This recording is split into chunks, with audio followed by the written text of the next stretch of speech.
Madam, ఈ సార్వత్రిక ఎన్నికల్లో ఆంధ్రప్రదేశ్ రాష్ట్రంలోని 175 నియోజకవర్గాల్లో ఎక్కడా జరగని, ఎక్కడ చోటు చేసుకున్నటువంటి ఒక సంఘటన ఇక్కడ చోటు చేసుకుంది.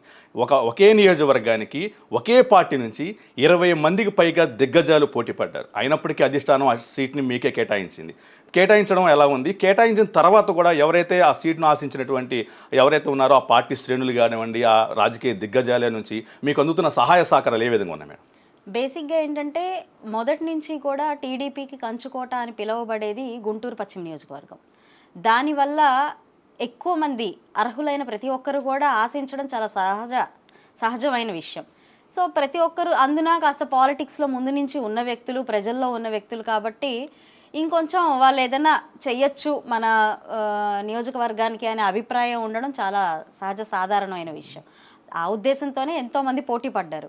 అయితే మనకు అధిష్టానం ప్రకారం ఒక బీసీకి ఇవ్వాలి అనే ఒక కాన్సెప్ట్ మీద నేను తెరలోకి రావడం, అందున నా సమర్థతను గానివ్వండి, నా యొక్క ఇంటెన్షన్ గానివ్వండి, మనస్తత్వం, వ్యక్తిత్వం ఇవన్నిటిని పరిగణలోకి తీసుకొని ఒక స్ట్రాటజికల్‌గా రైట్ పర్సన్ అనే ఒక వేలో వాళ్ళు ఫిక్స్ అయిపోయారు. అధిష్టానం ఫిక్స్ అయింది. ఎన్నో సర్వేలు నిర్వహించాక తీసుకున్న ఒక బలమైన నిర్ణయం పశ్చిమ నియోజకవర్గానికి గల్లా మాధవి.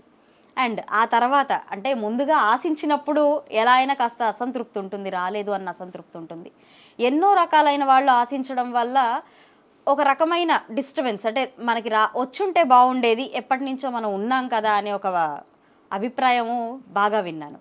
అయితే ఏమైందంటే రానుగా ప్రతి ఒక్కరు యాక్సెప్ట్ చేయడం మొదలుపెట్టారు.